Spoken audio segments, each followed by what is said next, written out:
Takulandirani ku AMTV Malawi kuchimake kwa nkhani zenizeni. Ngati nkhani imeneyo kuno kulibe, dziwani kuti nkhani imeneyo ndi yabodza.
Siko mwambili magogo watu, siko mwambili a business amenevili na robano, siko mo. Tukuandre na President atu, Dr. Daliso Kabambe, amene masiku 4 akubeawa, muka President wa ziko lino la Malawi.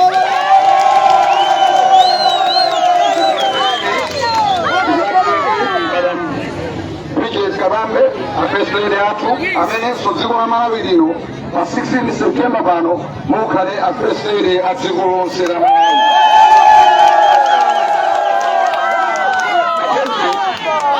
Masiku 4 oka, kuramba oli walazi kuno, ambe kuona kusintha. Simasiku ambili. Lebo zodi, nthawi, komanso masiku, amatera kuchiseko. Mundirole, ndaitane, a Joseph Pigapiti, Annual Apostolic Church kuti atitsegulire ndi pemphero.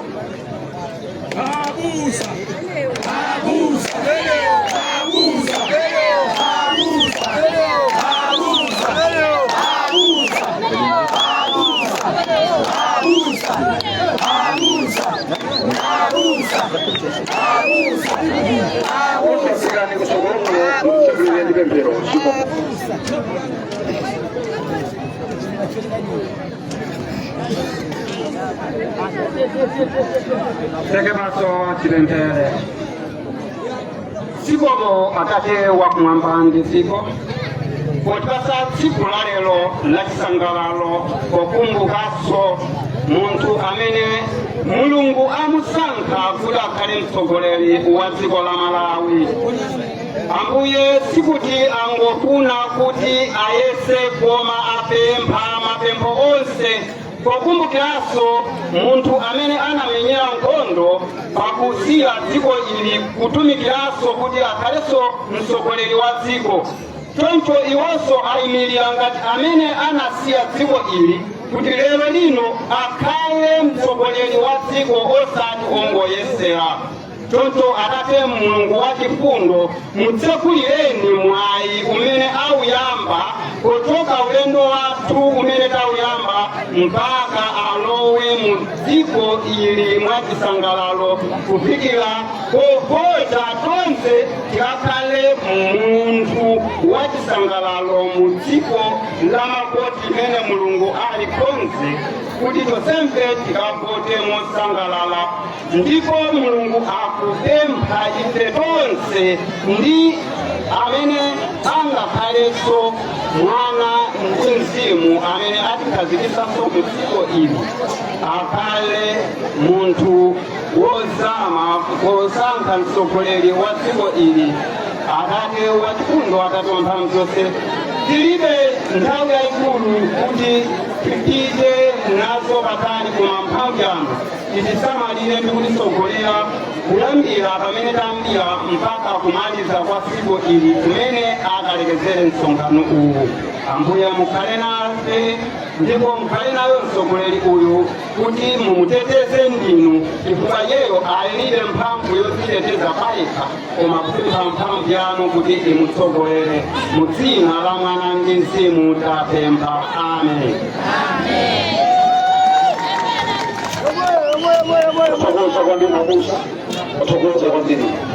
Panthawi ino Presidenti mundilole kuti dera lino lipitira ine yake atilandirire pamalo pano a senior group Chintumbuka pamalo pano pano paliwalazi senior group zatilandireni.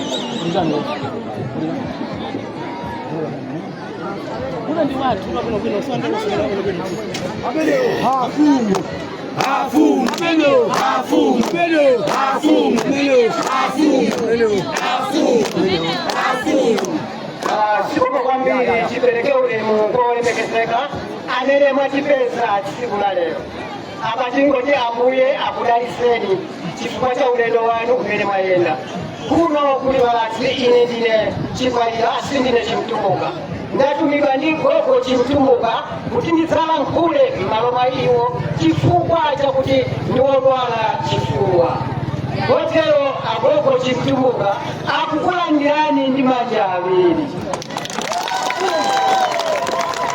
Khalani omasuka pamene muli mudera la gogo Chimtumbuka komanso dera la senior chief Kanyenda. Pano wafika pano Valazi pano mwalandiridwa ndithu ndipo mwalemekezedwa ndi mafumu okwana 40. Kusemeka kuti ndi msonkhano waukulu. Dandaulo la mafumu ndiloti nthawi simunayikire nthawi yabwino. Bwezi giraundi yo likadzaza silikanakhala pakhonde. Mukapita atiponsereni ulendo wina.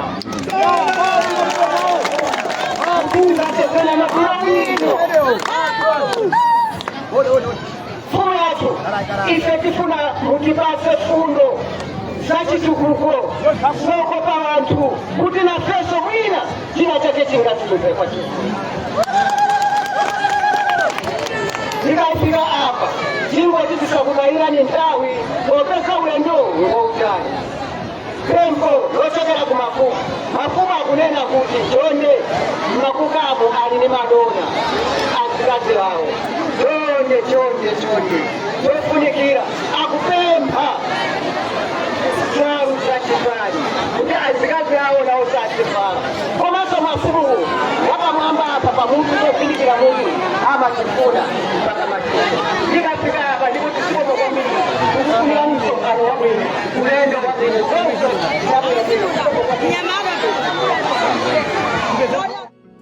Osaiwala kupanga subscribe ku channel ya AMTV Malawi.